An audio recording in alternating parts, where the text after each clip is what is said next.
The following paper we will discuss is titled Autoregulation by Repetitions in Reserve Leads to Greater Improvements in Strength over a 12-week training program than traditional periodization. This is a research paper written by Timmy as part of his MSc in Strength and Conditioning at St Mary's University, alongside his supervisor, Dr. Daniel Cleather.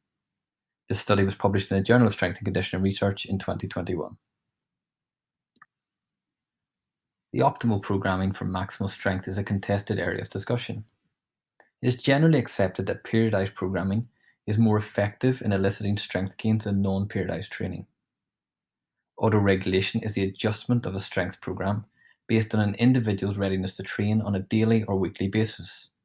For example, by the selection of intensity or volume by the athlete based on their perception of the difficulty of the session, rather than working at a fixed percentage plan before the session takes place.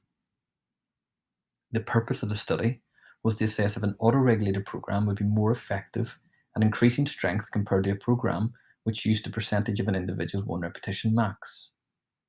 Using a repetitions in reserve method, they were able to use specific intensities, taking account of these daily changes, whereas a traditional approach of prescribing a percentage 1 repetition max does not allow this intensity to be altered. 31 strength-trained males, as determined by being engaged in resistance exercise at least twice per week for more than 2 years, were randomly assigned to either a percentage-based or auto-regulated training program designed to improve squat strength. The authors then assessed strength in both the front and back squat before and after a 12-week training program. Both programs were identical, except for the method used to specify intensity, and the progressions are shown in the table on your screen. The intensity in the percentage-based program was specified based upon a predetermined percentage of the pre-test 1 repetition max to the participants, while the intensity of the auto-regulated training was specified by repetitions in reserve. For example, how many more repetitions over and above the stipulated number the participant felt able to perform with a given load.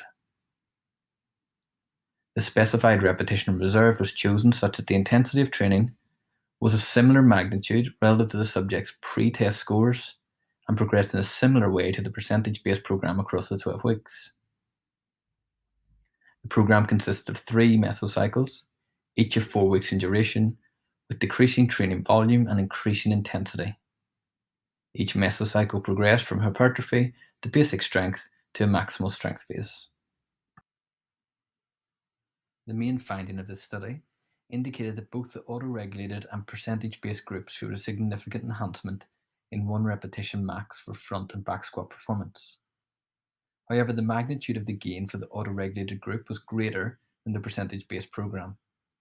And this is seen in the table on your screen with front squats at the top of the table and back squats at the bottom. The figure on the right-hand side of the screen shows that the auto-regulated group trained at a significantly greater intensity in both the front and back squat over the course of the study. The grey lines are the auto-regulated group and the dashed lines represent the percentage-based program.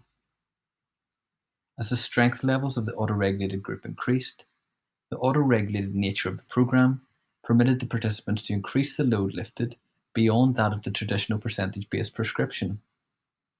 Although the intensities that were prescribed to the group were theoretically the same, when considered relative to the pre-test 1 repetition max, the auto-regulated group were able to adjust the load that they lifted, such that the intensity at which they performed the exercise was relative to their strength levels on the day.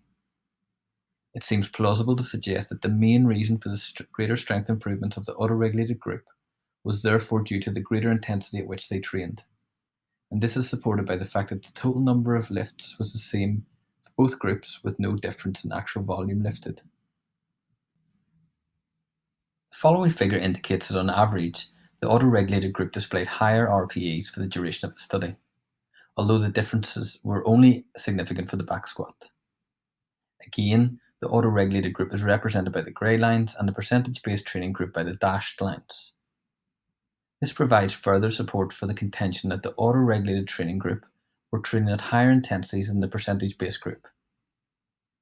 It is also interesting to compare the pattern of RPEs between the auto-regulated and percentage-based groups over the course of the study, bearing in mind the nature of the program. In particular, this program consisted of 3 4-week blocks each of which was designed to start relatively easy in the first week and then increase in difficulty over the course of the block. This pattern is clearly evident in the mean RPEs of the autoregulated group.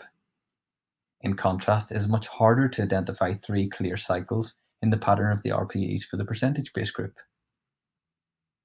This finding seems to suggest that the autoregulated program was more successful in allowing the subjects to train at the desired relative intensity. In contrast, because the percentage-based group were not able to adjust the load they were training with, based upon their readiness to train, it meant that in some instances, they may have had to train with an intensity that was greater or smaller than desired. So what are the practical applications? Well, firstly, the repetitions in reserve method proposed in this study would be suitable to use with experienced weight trainers who have previously completed a resistance training program.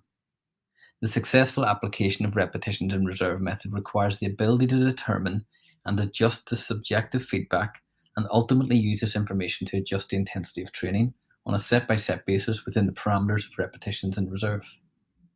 It is recommended that the repetitions in reserve method is used for compound exercises such as squat or bench press. Other resistance exercises such as weightlifting derivatives require further investigation. The repetitions in reserve method lead to greater incremental loading, meaning higher training intensities were realized sooner in the duration of the program. If the aim of the mesocycle is to realize maximal strength gains in a minimal time frame, the repetitions in reserve method may prove advantageous. For more videos, follow us on Twitter or other social media channels, or hit the subscribe button at the bottom of your screen.